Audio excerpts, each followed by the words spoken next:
Assalamualaikum warahmatullahi wabarakatuh. Kali ini kita akan belajar mengenai anatomi tumbuhan.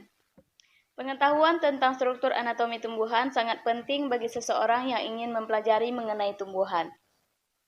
Hal ini karena fungsi dari bagian tumbuhan itu sendiri tidak bisa terpisahkan dari sel dan jaringan yang ada di dalam organ itu sendiri.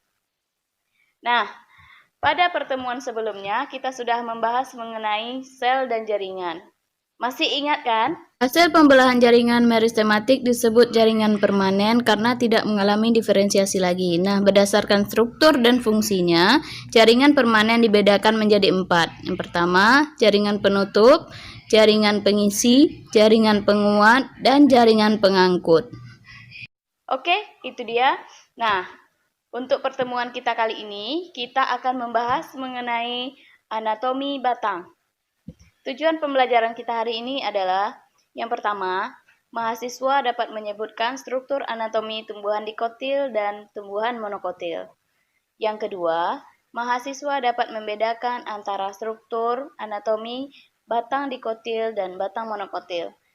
Yang ketiga, mahasiswa diharapkan dapat menyebutkan fungsi dari setiap struktur yang ada pada batang tumbuhan monokotil dan tumbuhan dikotil. Untuk lebih jelasnya, mari kita ikuti penjelasan materi berikut ini. Struktur anatomi batang dikotil yang pertama, epidermis, merupakan lapisan terluar yang terdiri dari selapis sel dan dilapisi kutikula. Untuk lebih jelasnya dapat kita lihat pada gambar berikut. Ini adalah struktur anatomi batang dikotil. Nah, lapisan terluar atau epidermis itu berada di sini. Struktur yang kedua yaitu hipodermis, terletak langsung di bawah epidermis, terdiri dari selulosa dan pektin. Sel-selnya hidup dan berisi kloroplas. Untuk lebih jelasnya dapat dilihat gambar berikut. Ini adalah struktur anatomi batang dikotil. Hipodermis itu di sini, tepat di bawah epidermis nih ya. Struktur berikutnya yaitu korteks, tersusun dari jaringan parenkim yang berkloroplas, merupakan daerah yang terletak antara epidermis dan perisikel, terdiri dari hipodermis sebelah luar, parenkim korteks, dan endodermis sebelah dalam. Untuk lebih jelasnya dapat kita lihat pada gambar berikut ini. Ini adalah struktur anatomi batang. Di sini korteks, tepat di bawah epidermis. Struktur yang keempat yaitu endodermis, merupakan lapisan yang terdalam dari korteks. Sel-sel endodermis dapat terlihat nyata, kadang-kadang berlignin, tapi kadang-kadang juga sudah tidak terlihat lagi. Untuk lebih jelasnya dapat dilihat pada struktur anatomi berikut ini. Dari strukturnya di sini endodermis, di atasnya epidermis, hipodermis, dan korteks. Struktur selanjutnya jari-jari empulur, terdiri dari beberapa deret sel berbentuk poligonal atau memanjang radial, terletak antara dua ikatan pembuluh. Untuk lebih jelasnya dapat dilihat struktur berikut ini. Ini gambar strukturnya, jari-jari empulur itu yang ini. Dia berada di antara dua ikatan pembuluh. Yang gambar di sebelah kiri, sebelah kanan ini. Nah, ini dia jari-jari empulurnya, berada di antara dua ikatan pembuluh. Selanjutnya ikatan pembuluh terdapat pada batang, terutama batang berkayu. Ini tipe ikatan pembuluh. Yang pertama, amfikribal.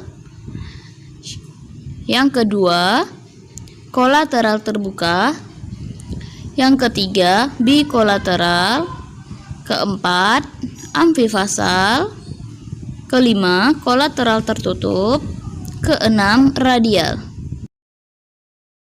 Struktur selanjutnya kambium yang terbagi menjadi dua, intervasikular dan vasikular. Ini adalah strukturnya. Ini kambium intervasikular, yaitu kambium yang berada di antara dua berkas pengangkut. Nah, yang ini kambium vasikular. Dia berada di dalam berkas pengangkut. Keduanya ini disebut dengan kambium vaskular. Selanjutnya kita bahas anatomi batang monokotil.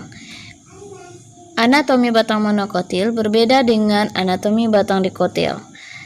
di mana jaringan dasar terdiri dari sel-sel parenkim berdinding tipis, terletak mulai dari hipodermis hingga ke pusat. Tidak terbagi dalam korteks, endodermis, dan perisikel. Bagian-bagian lainnya seperti pada dikotil. Untuk lebih jelasnya mengenai struktur anatomi batang dikotil dapat kita lihat pada gambar berikut. Ini adalah struktur anatomi batang tumbuhan monokotil, yaitu anatomi batang zeamys. Di sini terlihat perbedaannya sama yang dikotil. Di sini ada epidermis, xilem, parenkim, floem, dan vaskular bundle. Nah, ini perbedaannya ya. Selanjutnya, di dalam anatomi batang monokotil, sel jaringan dasar mempunyai banyak ruang-ruang antar sel. Ikatan pembuluh kolateral tertutup dan terletak tersebar di dalam jaringan dasar. Untuk kolateral tertutup, kita akan jelaskan sesuai gambar berikut ini.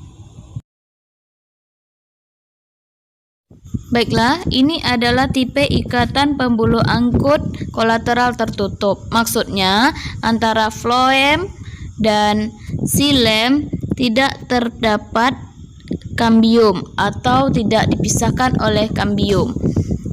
Nah, biasanya ini terdapat pada tumbuhan monokotil. Selanjutnya, anatomi batang monokotil, di mana epidermis terdiri dari satu lapis sel dengan kutikula yang tebal. Nah, kadang-kadang masih terlihat beberapa stomata. Stomata itu adalah mulut daun.